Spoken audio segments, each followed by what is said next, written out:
All right, time now for a Zoom interview chat with Randy Jackson of Zebra. Hey, Randy, thanks for joining us, taking time out of your busy day to hang out with us a little bit in Tucson before you're really here in Tucson on the 31st of May. Thank you so much. Yeah, we're looking forward to this show, and it's been a long time since we've been in Tucson. I So, got to tell you, I graduated high school in 1983, and your cassette, that ages me, I wore out two or three copies of it in my car driving around Arizona. So I'm looking forward to the concert at the end of this month. Tell us why this album? You go back to this album for a 40th anniversary. Obviously, it broke you guys. It brought you into the national spotlight. But tell us a little bit about maybe your feelings on the record. well, I mean, I think it was a record that was born out of our club days, and really a lot of the material that we ended up on the record was dictated by the fans. In the local areas where we were playing in New York and New Orleans, and that was our testing ground for all our new material. So we would play the songs. Wouldn't announce that they were ours, but we would get feedback on it. People would ask, "What was that song that you did that has that starshine thing in it?" Or, the "Who's Behind the Door?" What is that all about? And and we would kind of like siphon through the material and put aside the stuff that wasn't getting the great response, and that's how we kind of ended up picking the songs for the first album. And we had a good 7 years to do it. So it's a special record for us, in a lot of ways. So it's going to be the 40th anniversary. Are you playing the album in its entirety, in Yep, order of the actual album? in order. Yep, that's what we'll be doing. And we've done it a couple of times already this year, and it works good. People like it. The first time we did it, which was really kind of funny, I forgot we were doing it. And so, yeah, I forgot we were going to do it.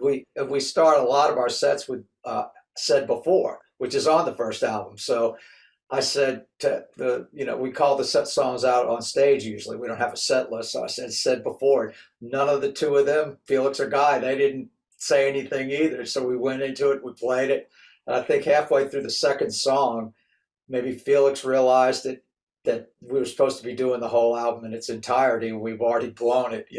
So so we stopped. We had a little conversation about that on stage, which was funny, and then we started it all over again, and we went ahead and played "Said Before" again, just to fulfill our obligation. But I don't think that's going to happen in Tucson. I think we'll have it together by then.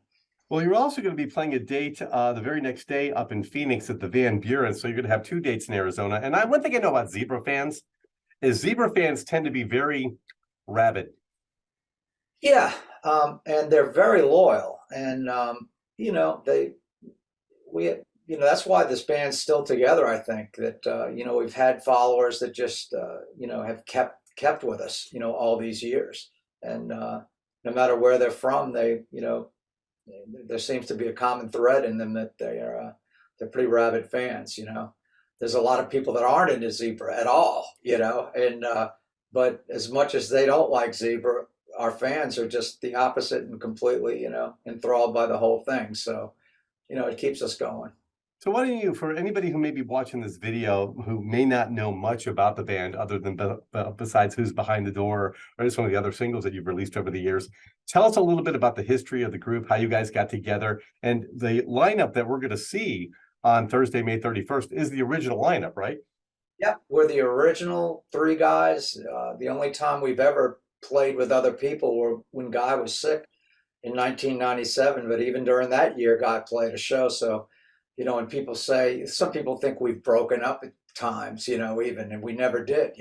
It just out of sight, out of mind, I guess. But we've always played shows every year, and it's been 48 years now. The three of us have been together. We started off in New Orleans. Felix and I were in a band previous to Zebra, and that band was called Shepherd's Bush, and we performed all of Felix's original material in that band. And then that kind of inspired me to start writing. And when the Shepherd's Bush thing fell apart, I met Guy through a mutual friend, and Guy had just moved to New Orleans from Oakland, California, and he came there for Mardi Gras and just never left.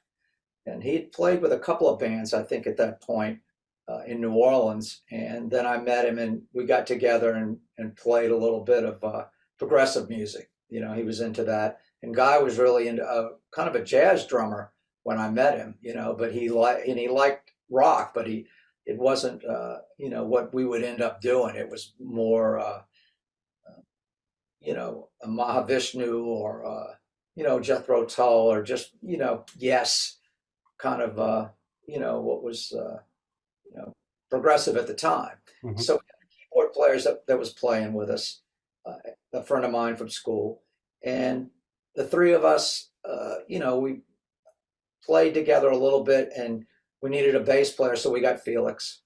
And Felix was still depressed about his band, not about the Shepherd's Bush thing not happening, but I convinced him to play bass. He was the lead singer in the other band and guitar player, so this was a little different for him. But we could go out and make some money, I said. So we went out and did some shows, and they worked out okay. They were mainly dances. We didn't play in any nightclubs or stuff like that.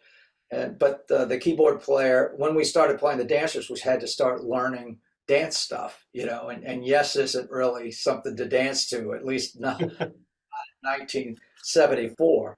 So the keyboard player decided he wanted to leave. He wanted to do something else. So then it was just the three of us, and we had to kind of regroup and figure out what we were going to play. We some of the material we were doing we could still do, but a lot of it was keyboard leaning. So we kind of reorganized and started playing as Zebra in 1975, like February of 1975. And you know, that's kind of the short version of the story. You know, there's a lot more to it, but you know, that's kind of how it happened. We went to New York in 1977 after we'd been playing in New Orleans for a couple of years, and we developed a following up in the Long Island area. And then we just kind of traveled back and forth between New York and New Orleans and played the circuits in both areas right up until we got the record deal in 1981. And then a couple of years later, you had the first album out, and on this show, on this tour, you're going to be playing that album in its entirety, 40th anniversary. But you're going to have one of the guys from Enough's Enough opening up. Yeah, Donnie V, and he's done several shows with us. A couple here on the East Coast, and we did one in the Midwest just recently. And he's got a new record out, and it's awesome. Really, really good song. He's a great writer. So people are going to love that. I know he's going to be doing a lot of songs from his new record. So as far as new music, is Zebra working on new music? Is there something coming up around the corner? Yeah, it's coming around the corner, and you know, I've got the material written, and you know, people ask me, well, why don't you get it? Why can't you get it done? And I guess it just comes down to we're all doing so many different things. It's just getting it organized. But we want to get it done this year, you know, and hopefully way before the end of the year. So I'm just crossing my fingers right now. We started working a little bit on it last November, and we were working on two songs, and we were going to play them live for the shows we were doing. But Felix and Guy were reluctant to do it. They didn't think they were ready yet, so we didn't do them. And I hope by the time we get to Tucson, we'll be doing at least one of those songs. So you're going to be in Tucson on Thursday, May 31st at the Rialto Theater. The very next night, 90 miles north of us, you're going to be up in Phoenix at the Van Buren 40th anniversary of your debut album. Going to be playing in its entirety. Are you going to do a lot, you know, with like a lot of the bands do, you take a break after that and then come back and do some other stuff? Or is this just a one-off of the entire album and then you're done? No, we put stuff around it, you know. Okay. We won't start with the album. We'll start with a couple of songs to make sure the sound's okay, and because we want that part of the show to be right. So we may do a couple of songs from the other albums, and then we'll do the whole album, and then we'll play some more after that, you know, from other albums. Oh, fantastic. Kind of get sandwiched in the middle of the other tunes. You guys are also going to have a chance. People can go there if they want to at Ticketmaster.com. Besides buying tickets, they can actually get a meet and greet with you guys. Yeah, we've been doing that, and you know, it's easy, it's fun, and we're pretty loose. So people like to come and get their stuff signed, especially if they've had it for 40 years. You know, a signature on it. And the fans that are still around, I mean, it's amazing that we're all still around, still alive, so it's kind of a celebration of everybody just being around, and then there are younger people that come to the meet and greets, just want to meet the band and got introduced to it by either their friends or maybe their grandparents, or you never know. So how does it feel like, to be doing this album 40 years later? When you put it out, when you guys got together, you said 48 years ago, did you think you'd still be doing Zebra in 48 years? No, I can't really say 48 years would be. I couldn't tell you what I really thought at the time, but um, it's hard to think that it's lasted this long, with what we've done, because it just I guess it's a kind of a testament to the music. The only thing I can figure is that when we were doing the covers way back in the day, we always tried to pick songs that I thought would last a long time as covers, and so that we didn't have to learn so much stuff. We weren't the top hit every week, and that worked out. So we were pretty good at doing that, and I think maybe that bled into the songwriting and the song selection along the way. Is that whatever it was that struck people in the beginning kind of sticks with them, and none of the music was like so timely. It really is. It's for any age. The lyrics especially. People can relate to them, and we didn't pigeonhole ourselves into anything, any song or lyric that it had to be about that time period. So and I think that came from my lyrical influence, especially like the Moody Blues. It was really a lot of philosophy and and spiritualism that goes on and on and on and on, and it's always relatable, I think. Do you ever sing some of your songs you wrote back 40 years ago, and now that we're all older, do you hear them in a different way, or lyrically think of them differently? The different meaning? Yeah. I think there are some that I could look back on and say, that there's the kid in me writing this part of the song. Certain songs, I mean, When You Get There is a good example of that. But as far as that the song takes on a different meaning altogether, I can't really say that's happened. I try to write the new material for the age that I'm at this point, in my perspective at this age. And so each, song period is, written from my perspective at that point, but it's not a perspective that requires you to be my age in order to understand it. It just happened that was my perspective at the time. So it can be a little more honest, than trying to create something that, I'm not part of, immersed in. I'm going to go back in time a little bit. 40 years ago, I'm about to have my 40th high school reunion, and it was 1983. That album came out. I saw the video on MTV, and me and my friends, the first thing out of our mouth, and hopefully this isn't insulting, but I don't think it is, we thought, my God, this guy sounds like Robert Plant. And this band has a Led Zeppelin influence. And of course, Zeppelin had broken up just a couple years earlier for good. And I understand that you actually kind of do a Led Zeppelin tribute act or something like that. You go on tour with a Zeppelin type of tribute. Yeah, I mean, I've been doing a symphony show with a company called Winborn, and they called me up in like 1996. And let me just get rid of this. I'm sorry. Oh, no problem. And so they called me up to do the musical Led Zeppelin with an orchestra down in Virginia Beach, and that went pretty well. So we did a couple of shows, and then they wanted to add Pink Floyd, and I went down and sang that. And before I knew it, I was doing those two plus the Doors, and I think we were doing the Eagles show for a little while, which I was a part of, which were a lot of fun, and they're all not so much tribute acts, like we're not getting dressed up like the bands. It's Okay. just that it's with the symphony orchestra. and that was the whole thing. So we play with different symphonies around the country. So whether it's the Atlanta Symphony in Atlanta, either a promoter or the symphony, the orchestra themselves will hire us to go in there with our scores, because the guy who started this, Brent Havens, he writes the scores, and we Oh, bring wow. with us for the orchestra.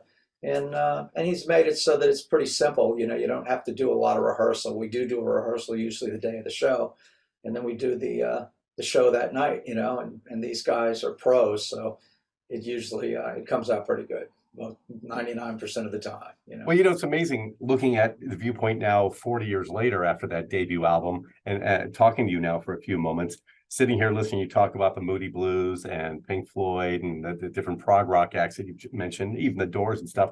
I can now hear that stuff in that first album. Like, I can hear the influences there.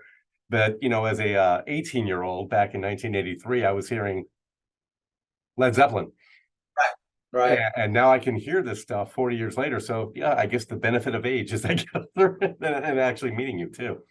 Well, I think, the thing about the album and the band that strikes you first is that the vocals high, and there weren't a whole lot of bands doing that. I mean, you had Rush and Triumph, and both three-piece bands, and there's a lot of other bands with high vocals, but certainly the doing the Led Zeppelin along with 50 other bands that we played during the years when we were doing the clubs had a big influence on how the writing went. And so the Moody Blues part of it, the lyrical part of it, the Yes part of it, you've got to like kind of re-listen and see, well, what is this about Yes that's in this music, But if you know and you listen and you kind of just take it as a whole thing, you can see the influences, just like you said. So Zebra's had 6 albums, 5 videos. You sold over 2 million units. How do you feel now as a musician after all these years? The music industry has completely changed. Yeah. I don't think we're ever going to see anybody who is, I don't even know if albums are a relevant thing anymore to the younger generation. And, for instance, I think Eagles and Michael Jackson will forever have the highest selling records of all time because nobody can come up behind him anymore. Right. How does it feel seeing how the music industry has changed after all these years? Because to me, I'm not a musician. I've been a DJ for a long time. It feels more like we're going back to a singles driven era. But you can't even make money off of it now because it's all streaming. Yeah, I mean, in a way, it's for the average musician that got a record deal back in the day. It's really no different than it was now than it was then, because the deals that we got weren't so great. I mean, you couldn't really, unless you sold, millions and millions of records all the time with every one of your records. The recoupment process was almost impossible to make any money for the band, because the recoupment required that you take your money and pay back whatever you were making on the record. So let's say the band made 10% of the record. Let's say they gave us a 10% and record sold for, $10, make it sense. And so whatever we spent on the record, we would pay back, but we would have to pay it back with our 10%. So every dollar would go to, if you had a $200,000 record, you had to sell 200,000 records before you even saw a cent, even though the record companies made, millions of dollars at that point, Mm-hmm. Yeah. So and then they'll add on the the videos, whatever tour support you had, going out to promote the record. And it's not like you have to pay them back, but you do have to pay them back before you're going to get paid anything. And so for us, it was always a promotional vehicle more than anything else, making the records. Of course, the publishing and songwriting is separate, but so that's why, for most bands these days, it's really still just a promotional vehicle. Even if you're not making any money, you weren't making a whole lot of money on the records before anyway. Okay, so it's all about the live shows. Well, now, and it was back then, and you even see, a lot of these bands that sold millions and millions and millions of records, they're still coming out and playing live because, in the long run, that's where they're going to make most of the money through the merchandising and the ticket sales, playing live. And merchandising has become even more important, I would think, after all these years. Yeah. Way more opportunities now. Randy Jackson of Zebra, the band is going to be at the Rialto Theater on Thursday night, May 31st, and then up in Phoenix the very next night at the Van Buren. Randy, what can people expect from this show? We've kind of gone over, but let's kind of wrap it up in a nutshell. What can people expect on that evening? They're going to see one of the greatest drummers ever at 71 years old. And it blows me away because he was great when I met him, but he's better now than ever. It's really incredible. So, besides other things, just look out for that. It's really, really great. He does a great job.